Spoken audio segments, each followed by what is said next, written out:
Alright, everyone. Hello, and welcome to the 411 Ground and Pound MMA podcast, your mostly weekly look into the wide, wacky, wonderful world of mixed martial arts. I'm Robert Winfrey. I am broadcasting from an underground bunker in a secure location with proper ventilation systems and an array of machine guns pointed at the driveway up until my up to my door. I'm kidding. But it does kind of feel like that, doesn't it? Boy, what a difference a week makes. Remember last week? Before, people went crazy? Yeah.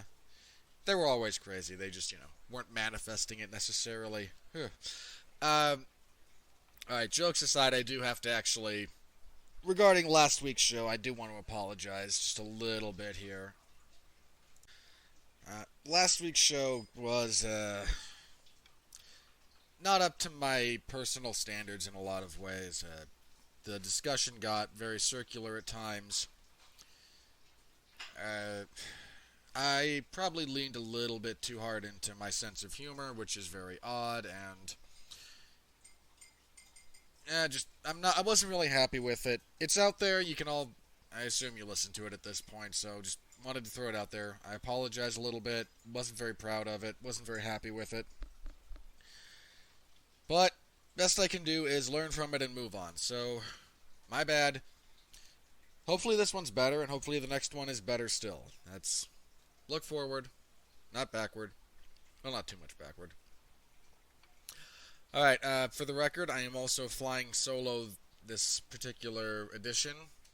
Life kind of interfered in Jeff's ability to be here, which we all understand it happens. Nothing major that I'm aware of, just, scheduling. It's a thing. And, yeah, so we're going to go over the event that took place yesterday, UFC on ESPN Plus 28. And then I think a giant chunk of this show is going to be talking about, the elephant in the room. The global pandemic that we're now dealing with, and I try very hard not to contribute to some of the hysteria that's kind of just living under the surface of the fact that, serious illness is being spread rapidly around the world. Yay. Because I think there's a lot of people that are overreacting, which leads to its own set of problems that exacerbate the situation rather than helping with it. I'm not going to get too deep into that, I promise.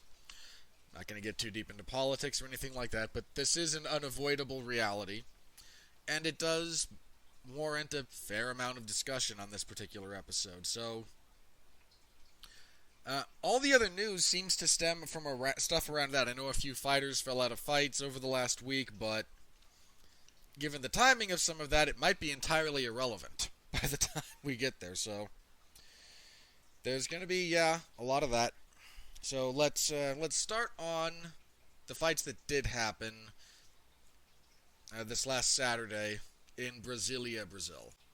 Before we get into the specific results, a few bookkeeping notes on this. First of all, in the main event, Kevin Lee missed weight again. This is his second time missing weight in the UFC, both of which have taken place at lightweight. 155 has always been a very hard cut for Lee, and normally, again, this is his second time doing it. That's kind of when I throw the book at you in some respects.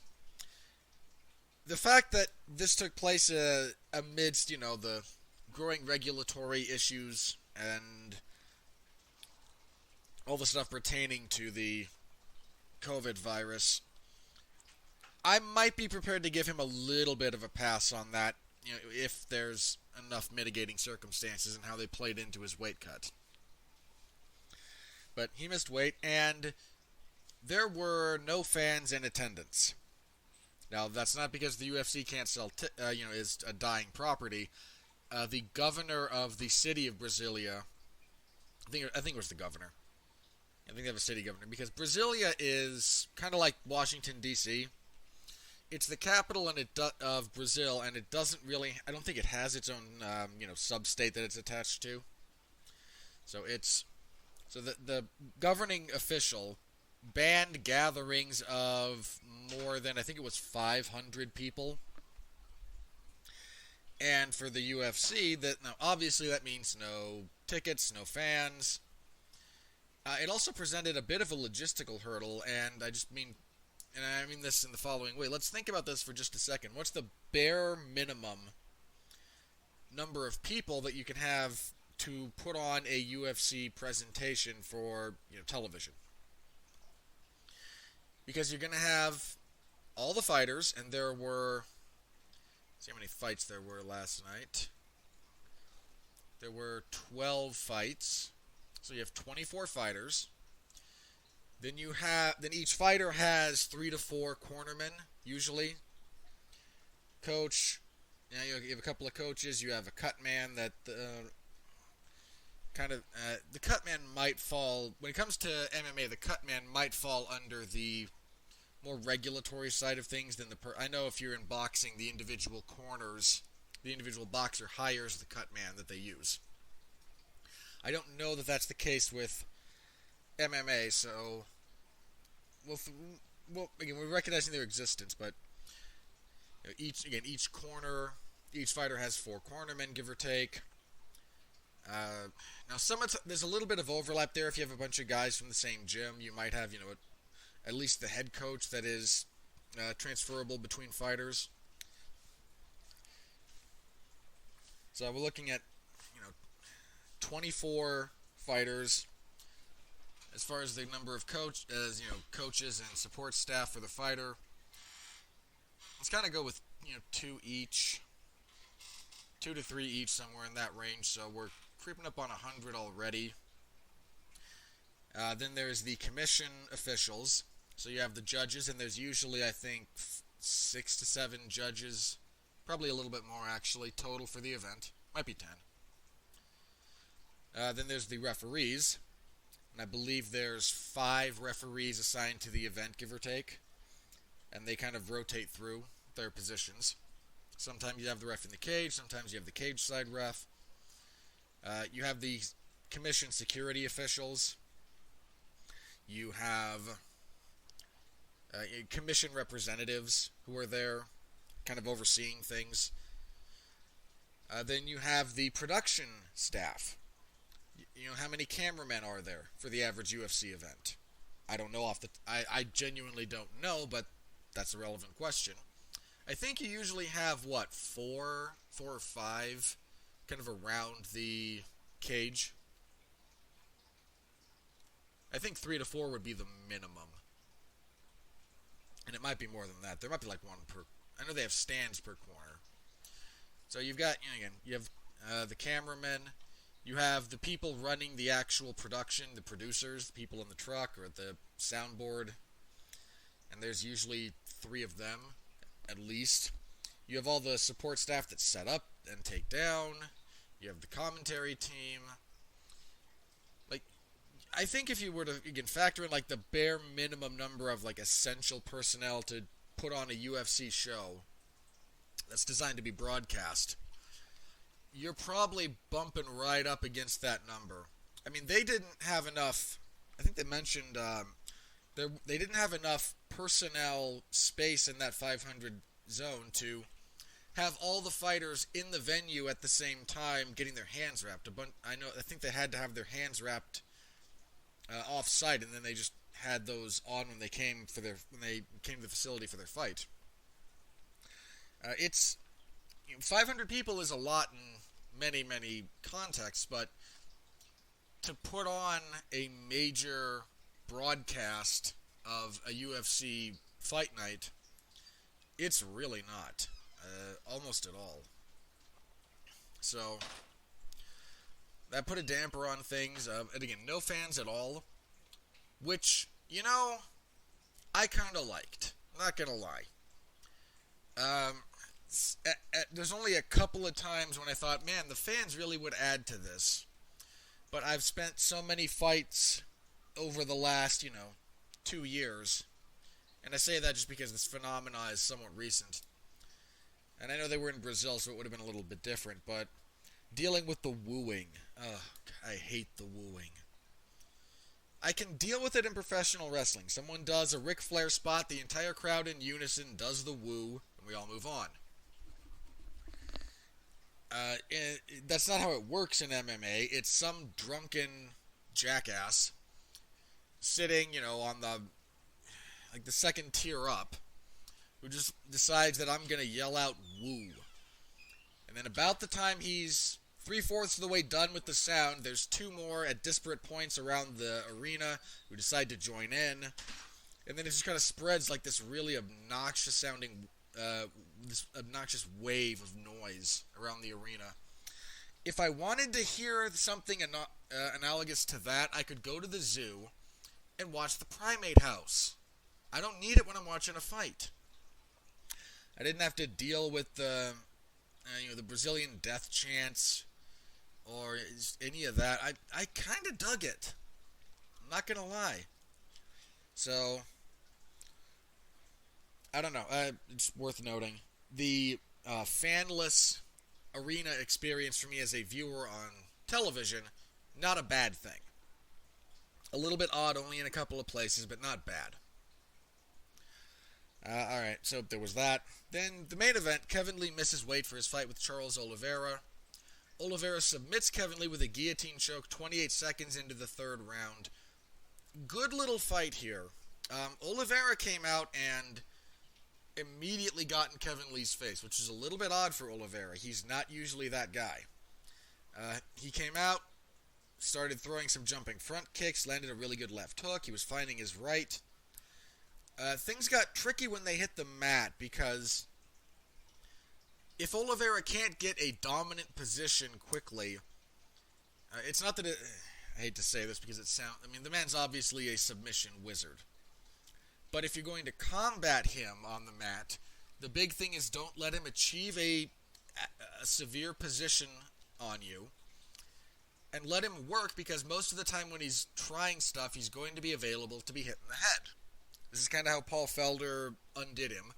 And Lee found some success with that model. He was able to get takedowns into relatively secure positions. And then anytime Oliveira would try to invert for a leg lock, throw up a triangle, throw up an armbar, anytime he would try something, Lee would defend and then attack. And that seemed to be a winning strategy for him. Second round, Oliveira's right started really finding the target. Lee was very out of sorts anytime he was getting hit. Oliveira, hit him a fair bit before Lee got him down, and then just kind of a rinse and repeat of the second. In the third, now both those, I thought the second round was close. I thought the first round Lee took, because he was the one who actually did the most damage. Second round much closer because the first half of it is a lot of really solid stuff from Oliveira in terms of his stand-up offense. And then even on the ground, it's not like he was getting smashed. I think I had Lee up both the first two rounds, but the second one could have gone either way. The third, Oliveira hits a really nice front kick to the body. Lee kind of catches it and then comes in for a takedown. As he's coming in, Oliveira, with a really nice catch of the neck, gets his arm deep under there, all the way around the neck. As they go down, Lee lands in half guard. Unfortunately, it's half guard on the dangerous side, so you usually want half guard if your head is being choked by your opponent's right arm. You want to get your body on the other side from your head. It helps release the pressure.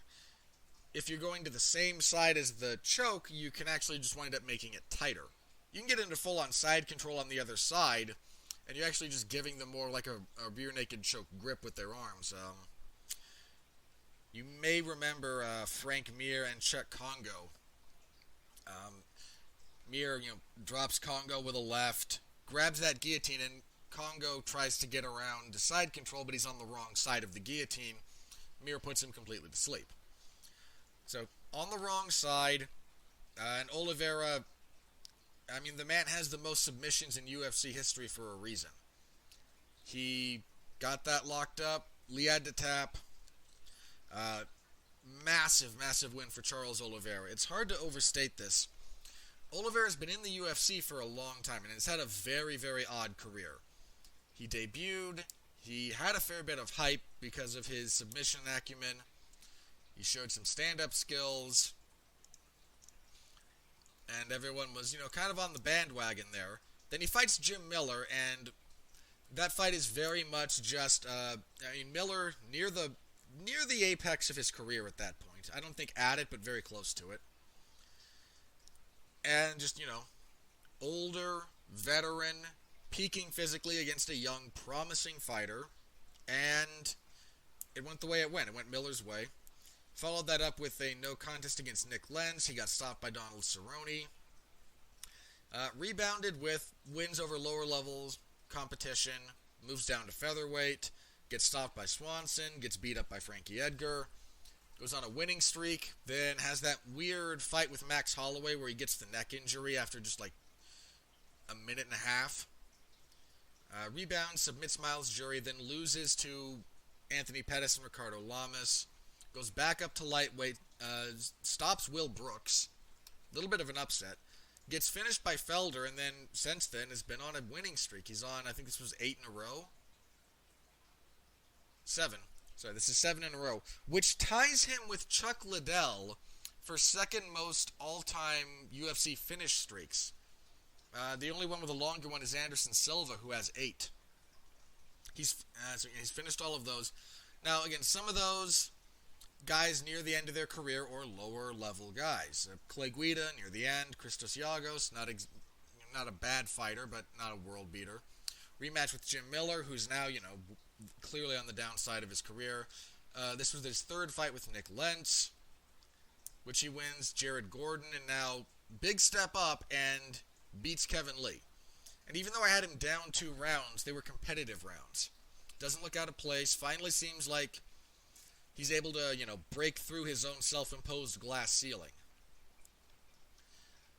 This should probably get him into the top 10. Certainly adjacent. He was number, I think, 14 coming into this. And Lee was 8, I want to say.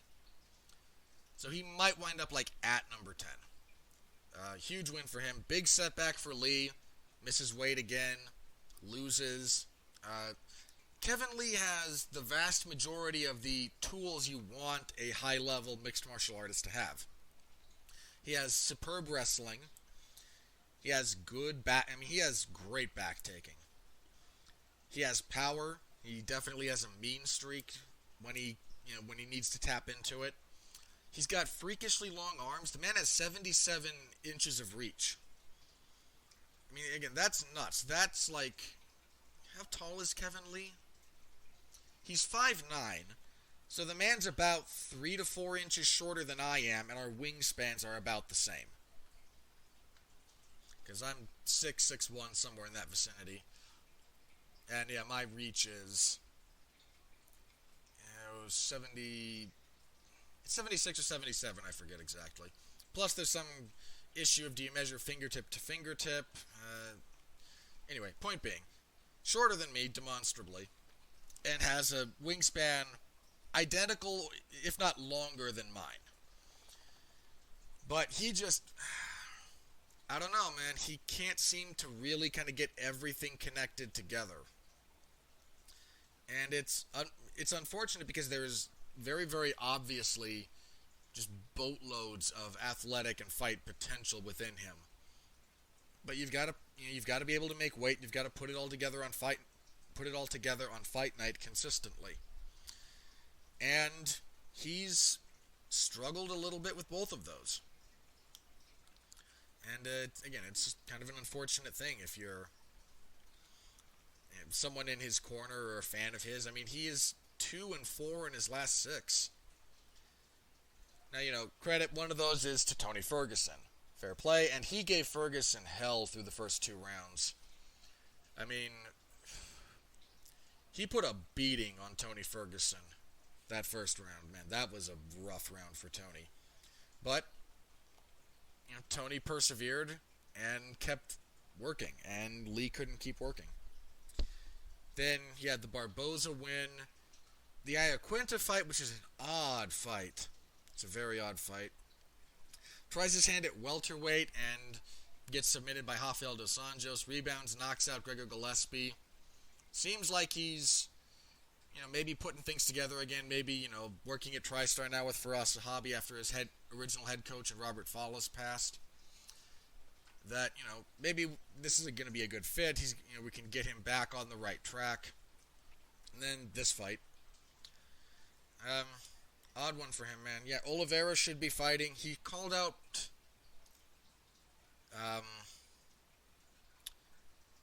he said he wanted to fight for the belt after this, which I don't think is going to happen.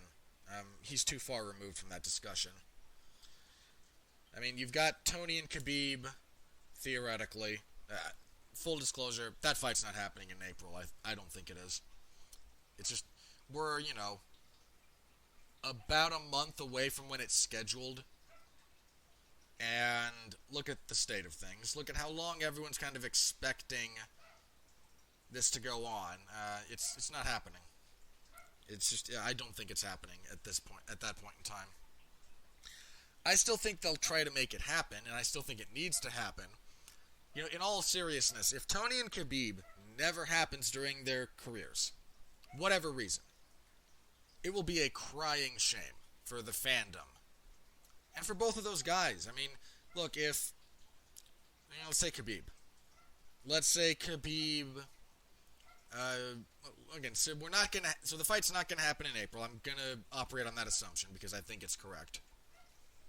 Fight doesn't happen, and Khabib suffers, a major injury, or or decides to retire for whatever reason.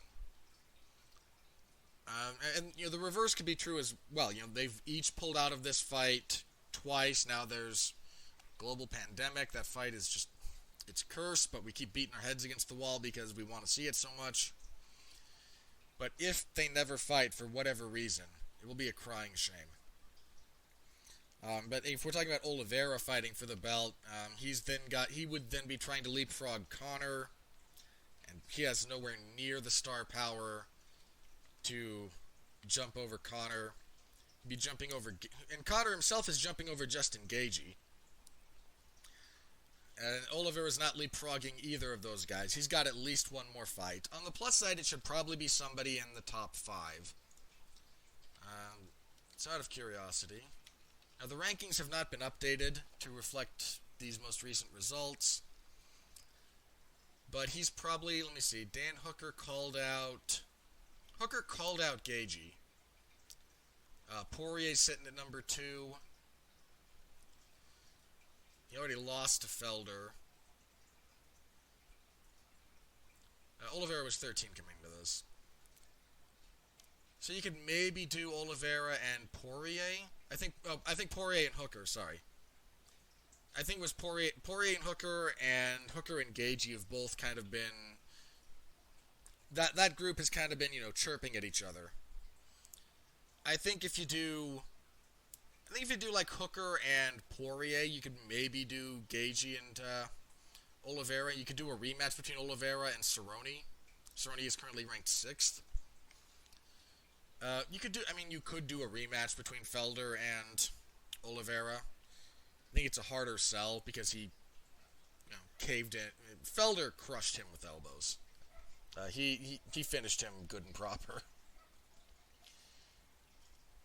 But he's going to be fighting somebody in that top space. I mean, that's what should be next for him after this. And again, solid enough main event. Co-main event, Gilbert Burns defeats Damian Maia via TKO, 2:34 of the first with punches. Maia just kind of probing with his jab, not bringing it back properly and not moving his head to compensate. Burns cracks him with a left hook, finishes him on the ground. Big win for Gilbert Burns. This is probably the biggest win of his career. He's now on, another winning streak. I mean, consider this for just a second about Gilbert Burns. He has lost a grand total of 3 times in his entire career. One of them was to Rashid Magomedov back in 2015. Now, Magomedov he left the UFC in 2017. And has been kind of, hanging around the PFL and whatnot since. And that's gone kind of intermittently well for him. But he was a really tough out at the time they fought. He lost to Michel Prazeres after Prazeres missed weight badly, and Prazeres is a tank. And then he got knocked out by Dan Hooker, who's a top, a top 5 lightweight in the world. And now he's on a winning streak. And he finished Damian Maia. Now, I looked this up because I think it bears noting.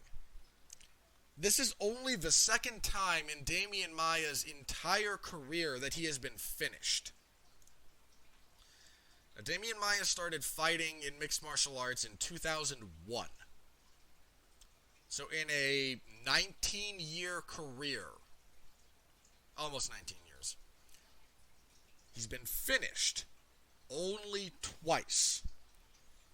The first time he was finished, I remember because I was watching the fight at the time. Nate Marquardt knocked him out at UFC 102 in 2009. So between August of 2009 and March of 2020, he was never finished. And he lost during that time period. Lost to Anderson Silva, Mark Munoz, Chris Weidman, Jake Shields, Roy McDonald, Woodley, Covington, and Usman. All of those were decisions. I can't even... this might even... Now, bear in mind, I can't remember every minute of every Damian Maia fight. But I genuinely can't remember any time during the rest of that run that he was really even all that close to being finished. I mean, I know there was an argument that Anderson Silva could have finished him if he'd really wanted to and whatnot. I'm not really going to engage with that. He got his face busted up, that's for sure. But, was Anderson ever really, on the verge of getting a finish? We all thought, he was maybe 4 steps away, and he just wouldn't even take the 3rd step. But Munoz was never close. Weidman was never close to finishing him. They won those fights cleanly, but was he ever close to being submitted? Was he ever close to getting knocked out? I really don't think he was in any of them. Even when he lost decisively, never all that close to being finished. Now, so huge win for Gilbert Burns to be the first guy in, over 10 years to stop Damian Maia. That's a big feather in his cap, man. Post-fight, Burns called out Colby Covington. More on Covington in a minute. It's not the worst call-out in the world. Colby's a relatively high-profile figure. A lot of people don't like him. And a lot of people think they can beat him. So, take your shot. You just, stop Damian Maia. Maia has very recently released a post saying he thinks his next UFC fight will be his last. And said he would like to fight either Diego Sanchez or Donald Cerrone. I could absolutely do a fight. You could absolutely do a fight night main event between Cowboy and Maia. And, let that be kind of Maia's swan song, win, lose, or draw. Maia's been around forever, man. I know he's had some, very dull fights, but the man's been around for a really long time. And I'll be sad to see him go. Again, are all of his fights barn burners? No, that's not his style. But I am going to miss him when he's gone. At lightweight, Renato Moicano makes his move up to lightweight after having the back-to-back losses at featherweight. And submits Damir Hadzovic in 44 seconds of the first round. Hard to really get a feel on this, it's a 44-second fight. But Moicano, still very good. Was able to get the back rather quickly. Nice little sequence that he used to get it. And got the choke rather quickly as well. So, is Hadzovic a world beater? No, but he's no one to be trifled with either. So, good win for Moicano. Gets him on the ground at lightweight. He said he wants to fight Paul Felder. I don't think Felder would go for fighting an unranked guy like that, but, if he would, good fight. Certainly wouldn't complain about it. It's lightweight. It's full of great fighters. Okay, those were, for the record, our only 3 finishes of the entire event. The last 3. We went to a decision the other 9 fights. This event tied the record for most consecutive decisions in a UFC event in the modern era. I believe it tied with Shogun versus Smith and Dos Anjos versus Edwards for 9 in a row. The record for most decisions on a card total is 10. That's held by, I forget what card. I want to say one of the Henderson. I want to say Dan Henderson was in the main event. I don't know. I'll either look it up or point being, I know 10 is the record. And yeah, we got to 9 total decisions, and the record for the second place at 10 or at 9 total decisions for a card is held by like 7 cards. So a lot of that, but yeah, 9 in a row. And to be fair to all the fighters involved, not all of these were bad fights. If you're one of those people who sees decision and thinks boring fight, I can't help you. It's just not true. To be fair, if you were going to bet on any of these not going the distance, it would have been this one. Nikita Krylov and Johnny Walker. I don't think either man had ever won a fight by decision prior to this fight. Krylov defeats Walker unanimous decision, 130-27 to 29-28. Walker really struggles off of his back. He tries to explode a lot rather than use technique. He was able to land some stuff on the feet, but Krylov, landed back and then just was able to close distance. Walker's still a very dangerous fighter. Anyone with his kind of, explosive power, there's always going to be a danger. But between this and the Anderson fight, I think we've seen some of the UFC guys, they've gone back through his fight footage and have kind of gone, okay, this is the path. And we're going to see a lot more of that going forward, I think. Not a great fight. Walker just couldn't get up. Krylov was able to get him down, hold him, ride him, land some offense. Nothing special at all. Francisco Trinaldo defeated John McDessie via unanimous decision, 230-27 to 129-28. McDessie did a lot of moving. And I think that kind of wound up hurting him a little bit. Trinaldo just still the old warhorse, man. Again, not a great fight, but I think if you watch the first round of this fight, you don't need to see the other two. It's not bad, but it is very samey. Trinaldo just not cutting the cage off as well as you'd like, but landing some good lefts, landing some good body kicks. Again, not awful, not great, perfectly acceptable fight. As for our prelims, Brandon Moreno defeated Jussier Formiga via unanimous decision, 130-27 to 29-28. Formiga's back-taking is still absurd. The fact that Moreno was properly prepared for it was a big deal in this fight.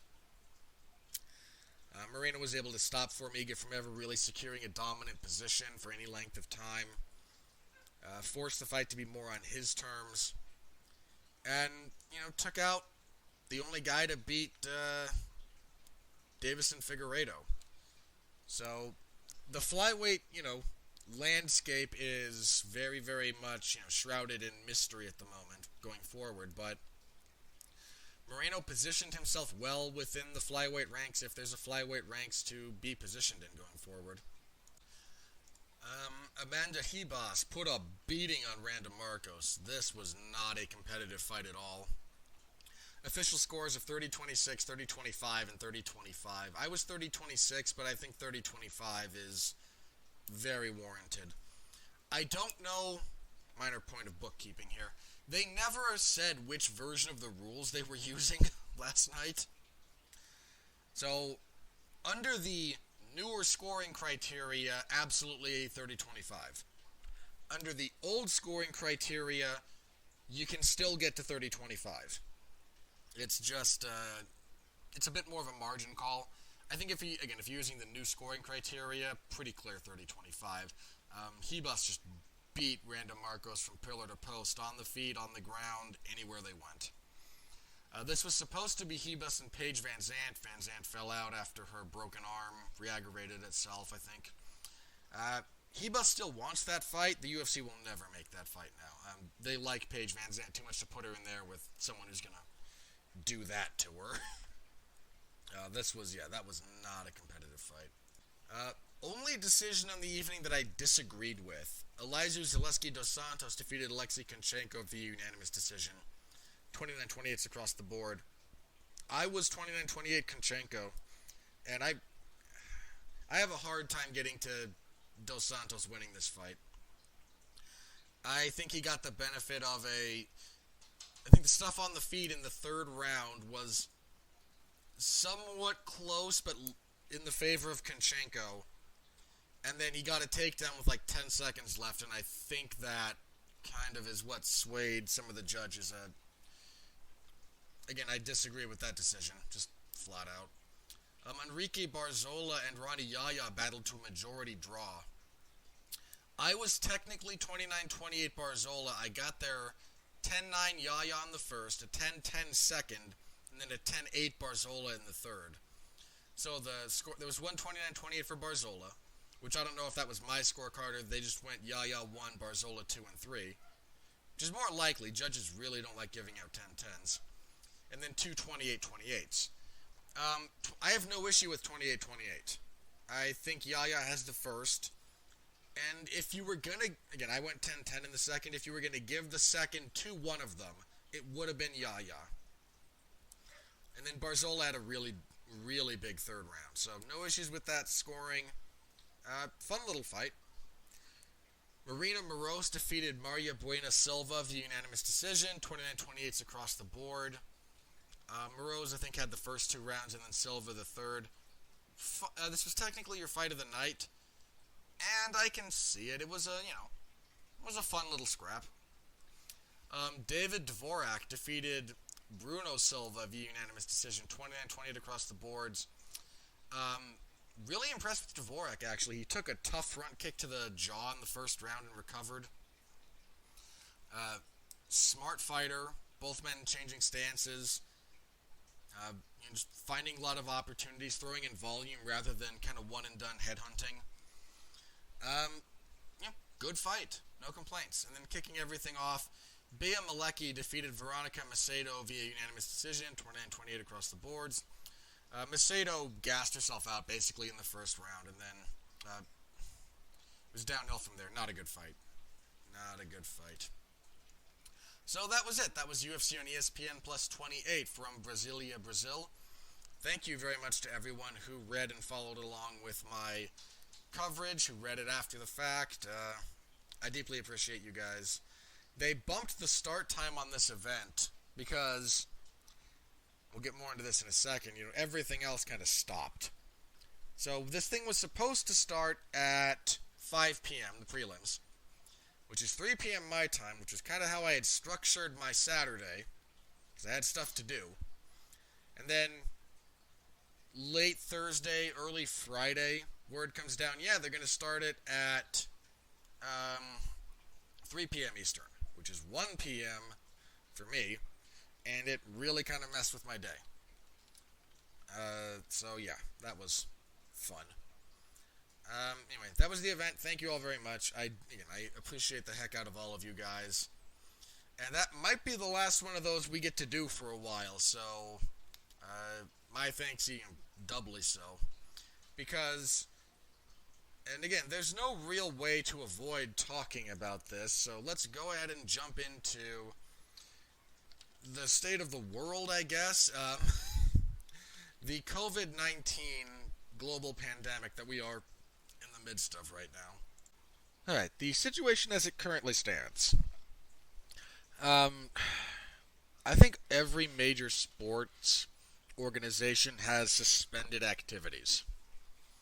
The NBA postponed their entire season after one of the players for the Utah Jazz was found to have the virus, and one of his teammates, and he may have potentially spread it to others, and there was talks about the NBA season going forward, but with testing protocols and no fans in attendance, stuff like that. Ditto some of the other major sports groups. They were just like, okay, we can have no fans. We'll still do the game. We'll still have the events because we get paid boatloads of money by ESPN and Fox Sports and whatever other, whatever other broadcast entities there are. And sure, we won't have fans, but, we can still have the games. And that turns out to be not very sustainable. So, again, the NBA postponed their entire season. The NHL postponed their entire season. Major League Baseball has, as of right now, pushed back its opening day by several weeks. I think NASCAR postponed. I might be off the mark on that. I know the NCAA stopped everything, because March Madness was about to begin, so that's not happening. Their wrestling tournaments aren't happening. The XFL, for those following that, postponed the remainder of its current season. Did say they were planning on being back for for 2021 though, and they've probably had been successful enough over the duration of their lifetime right now to justify that, I think. And if you put some more effort behind, marketing and team building and whatnot during the downtime, that might be justified. I'm not a big fan of the XFL, but if I'm going to talk about whether or not I think they're just blowing hot air about being back next year, I don't think they are. I think there's a pretty good chance, actually, that they will.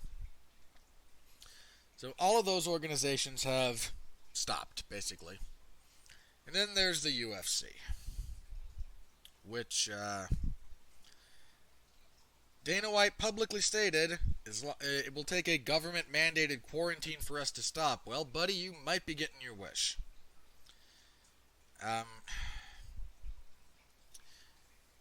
Most athletic commissions have suspended fights or other activities. I know the Nevada State Athletic Commission revoked all licenses between yesterday or the day before and the 25th, I think it was, of the same month, so, 10 days from now, when they will reconvene. I can't imagine anything substantively changing for the better over that limited time period. And that means that, and if that holds, and I have to imagine it will, the UFC's kind of fallback plan for events in Columbus and Portland and London and blah, blah, blah, blah, blah, not being available to them was to host them at their Apex Center. This is the site of Dana White's Contender Series. It's just, the UFC's... It's not a big venue if we're talking about, what you're used to seeing. But they have a cage. I think the smaller 25-foot cage. And they have, broadcast facilities and abilities. It's a perfectly valid location from which to run fights. And the thought was, okay, if we can, we'll control so there's no fans. We'll follow the... If the guideline is, okay, you can't have more than 500 people or even 250, they might have been able to make that work. But that's not really the direction things are going. Again, all fight licenses are temporarily revoked by the Nevada State Athletic Commission. I imagine that will be upheld when they reconvene. I'd be shocked if it wasn't. Before that, Columbus, which was one of the other upcoming events, banned gatherings of more than 500 people. Portland did something similar, either not long after or not long before. All last week, Dana, they were saying, the UFC, not just Dana, he's the figurehead, but not just him, that, the UFC London card was still a go. Anyone who bought that line of crap, I have beachfront property in Nebraska. I would love to sell you. Again, they were saying that, and then news came out that London city officials were going to meet to determine what they could do to help curb the spread of the virus. And as soon as that came out, I was like, "Yep, that's not happening." A bunch of fighters flew over. Where I know like Ashley Evans Smith was in the UK, and then came down. Yeah, that's not happening. Uh, so that fight card, I may as well kind of sneak a little bit of a preview in for the upcoming events that it's not going to happen. It was scheduled for London. It was going to be Tyron Woodley and Leon Edwards in your main event. So I don't think Tyron Woodley had left the United States yet, and good for him, because they canceled the event. Leon Edwards said he would not be. He and his team do not feel that they're in a position to safely make the trip between the UK and the United States right now. Most of them are, they have families to consider. There's the travel ban between the UK and the it's between Europe and the United States. And it didn't seem feasible for them. And I don't blame Leon Edwards or his team one darn bit for that. Not at all. And you know what? Nuts to you if you do. He signed the fight. He's willing to fight Tyron Woodley. But this is just... There's so many other calculations that have to go into his thought process right now beyond I'm going to fight Tyron Woodley that I understand him completely, and I don't think the event is happening. Again, Ashley Evans Smith landed in the UK, and by the time she got there, less than 24 hours later, probably less than, was like, yeah, we're not going to be having it there. I think her Instagram thing said, yeah, I've been in country for less than 2 days, only one day landed, and apparently I need to have been in California yesterday. Because there were a bunch of these fighters that were coming into the UK that might not have the appropriate work visas for the United States right now. I know that was the case for Shavkat Rakhmonov, who was supposed to fight Bartosz Fabinski. And yeah, there's a lot of guys who on this card who were coming into the UK who might not be able to get into the United States right now. So we lost the main event. The UFC is apparently scrambling to find somebody and a venue. For whatever it's worth, Gilbert Burns said he'd fight Tyron Woodley on very short notice. Colby Covington's made noise about it. Rafael dos Anjos has made noise. None of this is happening. I really don't think the UFC is going to find any venue that will license this, that will sanction this kind of event right now. I don't think it's going to happen. Apparently, one of the things they're discussing is, finding, tribal land. Because that's not necessarily... Because, for those of you who don't know, tribal land is the sovereign province of the tribe that it's assigned to, not the United States government. So there's some discussion about that. I'm kind of... if there were any possibility... I almost don't want to say it, because there's some intern right now sweating, going, if I can come up with the idea that can save a few events, I'll get promoted and they'll actually start paying me. And I don't know that I want to give you an idea. Because at this point, I have serious ethical concerns about the UFC running events right now. You're talking about a bunch of people traveling interstate or internationally, a bunch of fighters compromising their immune systems while they're cutting weight, a sport, to the extent that you even want to necessarily acknowledge MMA as a sport, and there's a much more high-level discussion that can be had around that topic. And you're in such close proximity with this, and this virus it's not... How did I kind of see this talked about? It's not truly airborne, because it does have to... a truly airborne virus can just live in the air. This one more has to live in the like the fluid that you breathe. That because there's small particles of fluid that are kind of always expelled in and out when you talk, when you cough, when you sneeze, whatever. And those can have a fairly significant distance. I think 12 feet ish. Might be kind of the upper bound limit, or well, not the upper bound limit, but it's kind of a good marker for that. So there's all that, and you still do get it kind of by breathing. You breathe it in, but it's not airborne in the truest sense of an airborne illness where you need a full-on hazmat respirator. Here, if you're just far enough, literally, if you're like far enough away from another human being, even if they're infected, there's a good chance you're okay. At least that's my understanding from kind of what I've looked at. I am not a medical professional. Okay, do not take my word as gospel, please. I beg of you. And your best bet is to kind of practice some social isolation anyway. And I've seen a lot of UFC fighters kind of towing the company line here, and it's just sad. I mean, Bellator 241 got called off like the day of the event, the day before the event, due to these concerns. Bellator just paid everybody and said, go home. Most fighters want to fight because they only get money if they fight.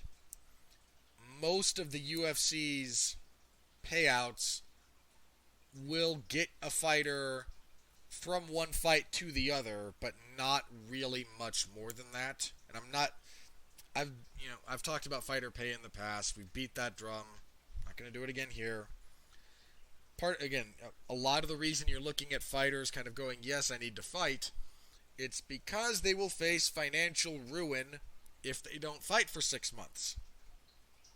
Especially if they previously fought, 8 months ago, and you have a fight scheduled in the next, 3 weeks. If suddenly you can't fight for another 6 months, that can be a big deal for a lot, especially the lower level, but if you're lower down on the pay structure, it's a huge deal. I mean, there are guys who make, $20,000 gross to fight. Say you have 20 and 20. So you have 20 to show, 20 to win. Fight and you lose. You get $20,000. Then you have to pay. Then your agent and your coaches take a percentage off the top usually. Then you have to pay taxes in whatever state you're in. I think like Nate Quarry mentioned, his title fight against Rich Franklin, he banked after paying, from whatever his paycheck was for that. When it was all said and done, he only made like $6,000. I imagine that is not an uncommon scenario. So, there's a lot of fighters that, need to fight financially. And that's where I think you'll see a lot of the support for Let Us Fight comes from, is coming from their own financial desperation. Desperation might be a strong word, but you guys know what I mean.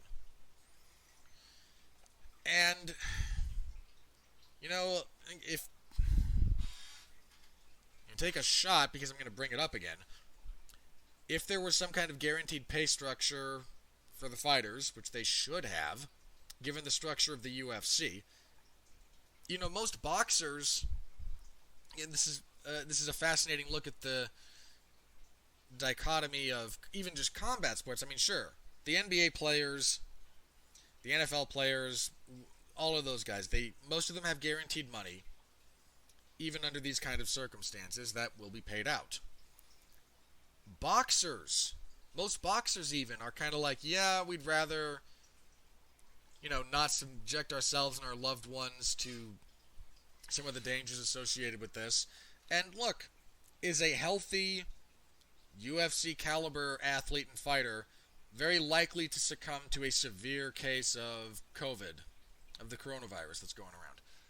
No, in fact, if you look statistically, they're unlikely to require hospitalization. That's not really the danger here, from what I understand. The danger that this virus presents, first of all, to the percentage of the people that it is severely dangerous to, it is very dangerous. Second, because of its growth rate, we're dealing with something that I think they said the rate of doubling in terms of its infection was like every 4 days, you will double the number of infected people. I mean, this time last week when Jeff and I were sitting here talking, this thing had there were like 500 some odd confirmed cases in the U.S., I think. Now we're looking at confirmed over 3,000. Or right about 3,000. So, in 1 week, this is how exponential growth works. The biggest danger is that spike in exponential growth hitting all at once, and then the, medical facilities being logistically unable to cope with it. I mean, some of this is just numbers. Like, assume there's 300 million people in the United States. I know that's not exactly accurate, but let's round, say 300 million. I think some of the latest numbers were, of all people exposed to it, I think it was 60 or 80. Let's split the difference for the sake of conversation. Let's say 70. Let's say 70% of all people infected with this do not require hospitalization.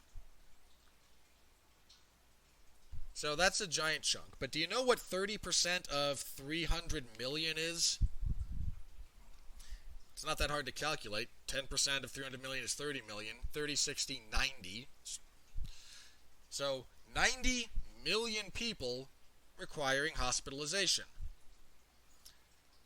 So again, that's just assuming that number is, give or take, accurate.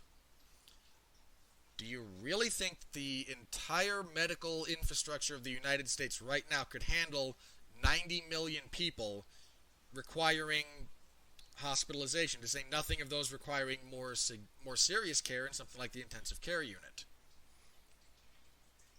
It's just not built for that kind of serious hit. And this is not me crapping on the healthcare industry in the United States.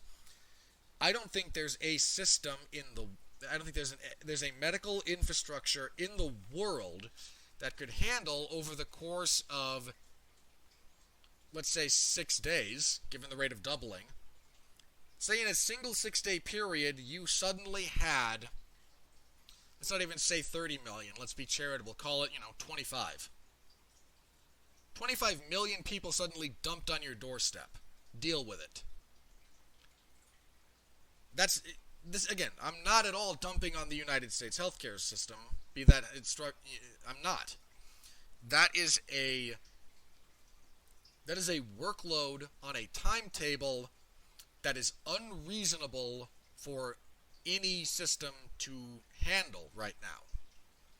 You would need to have built your entire system around dealing with the very rare, and to be fair, we've not had anything. I know there's a bunch of people who have said that, there were other outbreaks that people overreacted and kind of panicked to. This is true. And to be very clear, I think there's a lot of people who have wildly overreacted to what's going on right now. Guys, you don't need to go buy an entire pallet of toilet paper. You really don't. It's not going to help you. So, again, let me be clear. I think there's a wild overreaction going. We also have not really had to deal with, on a global scale, something this virulent, this communicable, in a while. A lot of people worried about, stuff like Zika and the West Nile virus. Those are transmitted by mosquitoes. And don't get me wrong, they're not pleasant, but there's steps you can take to deal with mosquitoes. I know some people have mentioned, H1N1 or the swine flu from a few years ago. And to be fair, that killed a lot of people. as does the regular flu every year. There's also treatments in place for the flu and preventative measures that can be taken. There's what we're dealing with when we talk about, again, its proper terminology is COVID-19 because it is a coronavirus. Coronavirus is a type of virus. Other types of coronaviruses you may have heard of, SARS and MERS are both coronaviruses. This is another one of those, and there's not really a vaccine or a great treatment for it right now. And it spreads very rapidly. You are contagious before you are symptomatic. It is not a world-ending plague, all right? Let's be very clear. But if you look at the populations that are at risk, it may not be you, right? You listening to this. You might be a perfectly healthy, average human being in your, 20s. And if you get sick with this, you may not require hospitalization. You might, because some of the cases that do require hospitalization have been in people in their 20s. But say you don't. You get, you're sick, you stay at home for a couple of weeks, and you personally are better at the end of that period of time. No major after effects. I would bet a giant chunk of money you know someone who is at risk, personally. You know someone who is over the age of 65 or 70. You know someone who is immunocompromised. You know someone for whom getting this is probably fatal. I know people like that. I know I do. And you will be transmitting that to them before you even know you are sick. And the real danger is, again, that the infrastructure be able to sustain itself rather than be overwhelmed. That seems to be one of the big points of determination between a high mortality rate or a low mortality rate when it comes to this disease. Italy, for example, got slammed all of a sudden, very, very quickly, by the way. Italy got hammered over the space of 10 days, I think it was. Just slammed. By the end of like a 3-week period, they were just slammed. And wound up, having to make choices about who's going to live and who's going to die. Other places, South Korea, I think, was one that's been mentioned. Taiwan. They've been able to stop. They haven't been able to stop, the virus from spreading. What they've been able to do is appropriately slow it down and spread out its rate of infection over a longer period of time, thus allowing their hospitals and medical systems to not be overwhelmed. And it turns out that when they're less overwhelmed, they can give better treatment and your chances of dying go down. So that's really kind of the name of the game here. And that's why a lot of these big events are being shut down. It's not that this is going to necessarily kill you or me. I hate to say that it won't. It's a dangerous illness. But I would guarantee that you know somebody that this would be incredibly dangerous for. Now imagine them having to go to the hospital. And imagine there being, 50 other people. Or more. 50 other people that day on top of, how big is your average town? I'll take an average, and let's even set aside the giant cities. My area that I live in. Would not be at all unreasonable for either of the two hospitals within driving distance of me to be overwhelmed very quickly. I don't think between the two of them they could handle, 30,000. In fact, I didn't know they couldn't handle 30,000. People that had to be hospitalized. So, again, the name of the game here is trying to save the infrastructure from being overwhelmed by numbers due to a giant spike in sudden exponential growth. Now, are people overreacting to this? Again, a lot of people? Yes. Is the news media not helping? Of course they're not helping. The news media has damaged they've damaged themselves when it comes to their relationship with the public, and they have done for many, many years. Do I think it's a good idea to cancel some of these? Yeah, probably. Again, it probably is. For how long? That's a bit of an open-ended question. To what degree can we resume somewhat normal activities under really, really strictly regulated conditions? That's also, again, a really big question mark. We don't know. I mean, could the NBA season have gone on if they were able to, test all the players and coaches and medical personnel, like take the bare minimum number of people to have a basketball game, broadcast a basketball game?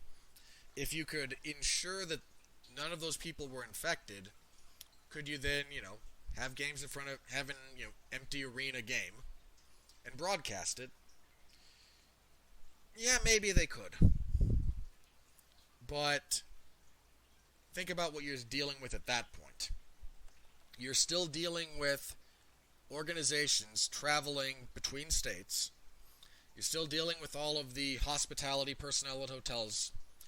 You're still dealing with transportation. It's just not really feasible to be able to guarantee that. And as soon as one person gets it, that's kind of what happened with, it was the Jazz. One guy got it. And that's kind of it. Once one person gets it, they're going to give it to the other people on their team. Any proximity to another player on another team and it spreads, it's just really not all that feasible. I mean, again, I could maybe throw out some stupid ideas, but I'm not going to. About how you could maybe make this work. But it just doesn't seem realistic. Now, how long is this going to go on? Again, really open-ended question. If we're talking about how long is, COVID-19 going to be a factor to be considered in what's going on in the world, we're probably looking at a period of, 2 to 3 months, give or take. Beyond that, there's still a lot of unknowns about that. Will a vaccine in that short a time period seems like a bit of a stretch. I know that, the Chinese government has said that they're kind of close to one. I don't believe that. I know there was a Canadian group that, the joke was that, a couple of days after the NHL canceled their season, there was a Canadian laboratory that said, we've isolated COVID-19 and are working on a cure because you don't want to deny the Canadians their hockey, was kind of the joke that came out of that. Just a full-fledged vaccine in this a short time frame seems very unlikely. So we'll be dealing with some of this for 6 to 8 weeks. And again, talking about MMA, we've seen gyms start to close now. I know that the Weidman Longo gym in Long Island is closed. Saif Sayoud, who has Fortis MMA, is closed. I think SBG Ireland, John Kavanagh's gym, closed. There's a few others that are going to try to do a bit of we're open, but we're only open to professional fighters. That will, if I were to bet, that will go on for a week at most before we see places like AKA or ATT or Jackson Wink or any of those other big camps, they're going to close. It's unfortunate, but whenever something like this happens, this is kind of the response.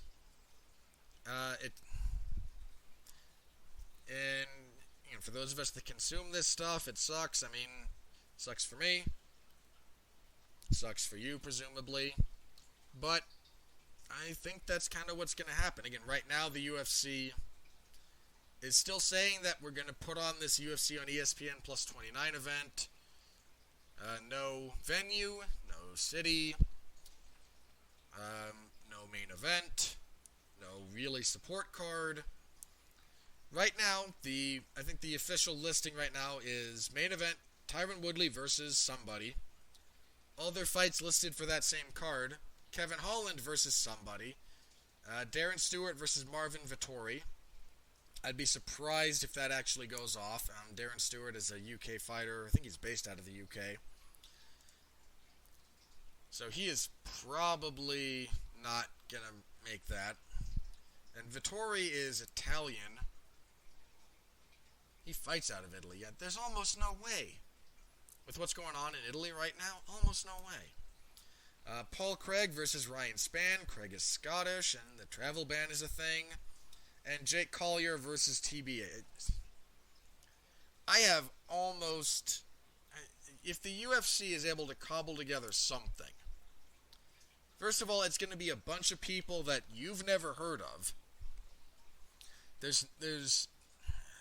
You might get a UFC main event. If they can get, someone to fight Woodley on short notice. Might.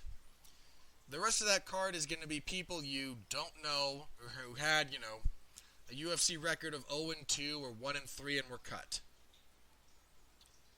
And that's assuming they can even find a place that will license and sanction it. It's just not really... I just don't think it's going to happen. I really don't think it's going to happen. And... there's not really enough of a card for me to even potentially preview here. So I'm really going to go into that. This is really going to screw up the UFC's plans for the next foreseeable weeks. Let's take a look at the old schedule here. So we have everything before UFC 249, that's the Khabib versus Tony card on April 18th, is currently no venue, no location. That's Woodley and Edwards, which we know that fight's not happening, but that's the event. And Ngannou versus Rosenstruik and Overeem and Harris. Khabib versus Tony is currently set for the Barclays Center in Brooklyn. The Barclays Center has suspended all events, and the state of New York has banned gatherings of more than 250 people. Now, let's consider for just a second here, April 18th is 1 month away. Not exactly 1 month, but work with me here. Because I'm recording this on March 15th. So 1 month. You got a month. Are we really... Is it really all that feasible that things will have worked themselves out to the point where that's going to be a feasible thing to do? I don't. I really don't.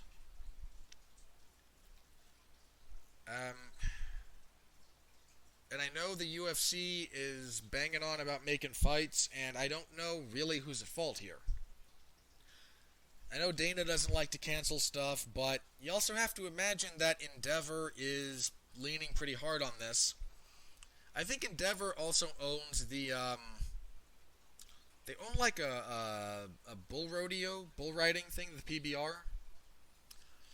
And they're still holding events. Look, the Endeavor took on a pretty giant debt load when they bought the UFC and had some to begin with. And I don't know the totality of the structure of the UFC's deal with ESPN. But there might be only a very small downside guarantee, and the rest of their payment structure is based on events actually produced. Meaning if there's no events produced, they don't get paid. So again, that's contract fighting. That's minutia of the contract. I don't know.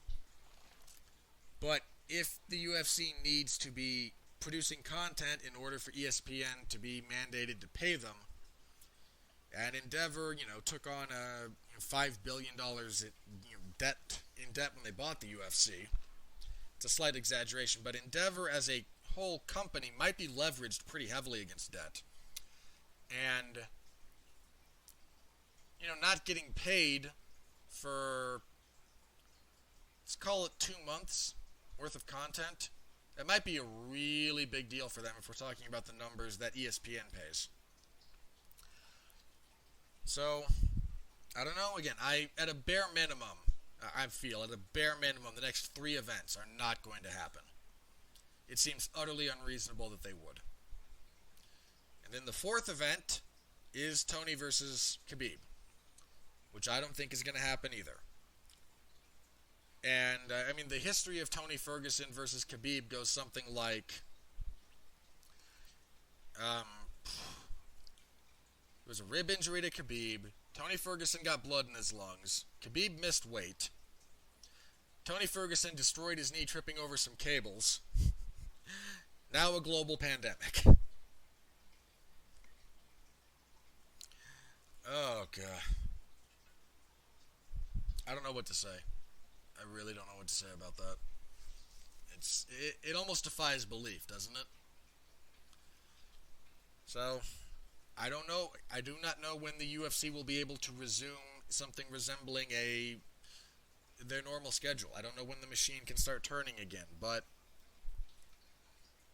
at the moment, it really doesn't seem like, again, at a bare minimum, those next 3 to 4 events, I don't think they're going to happen. I really don't.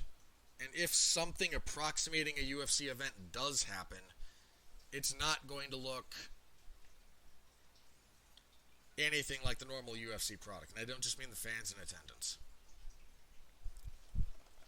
So, I do not know, but that seems to be the state of things as they currently lie. The UFC is trying to bribe tribal leaders into letting them host events, and not screening, by the way, not actually screening for the virus. Ugh. And you know what, for the record, I've said for years that the FDA is a fundamentally broken organization. That is very, very evident right now. If for no other reason than the following, we need testing for this virus. The CDC put one out that was inaccurate and didn't really work.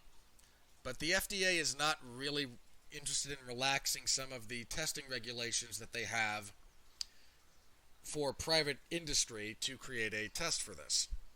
And the FDA regulations on these kinds of things are fairly extensive, and to be fair, exist for a reason. This is not to say that anyone should be able to claim anything that they want and sell faulty products like that. But given the state of things, you'd think that it would be reasonable to relax some of the standards when it comes to how we test for this in the name of getting an accurate test out quickly that can be produced quickly and is accurate, because we're going to need to know people who get this fairly quickly, because again, replication and transmission rates for this are very, very high. You double your number of infected every 4 days, give or take. That's a pretty scary rate of transmission.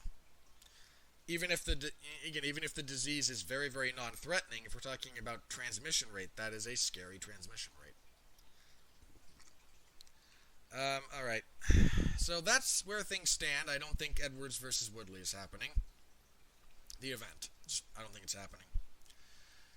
But the UFC has pulled rabbits out of their backsides before and might again. So if there is an event this Saturday, I will be covering it.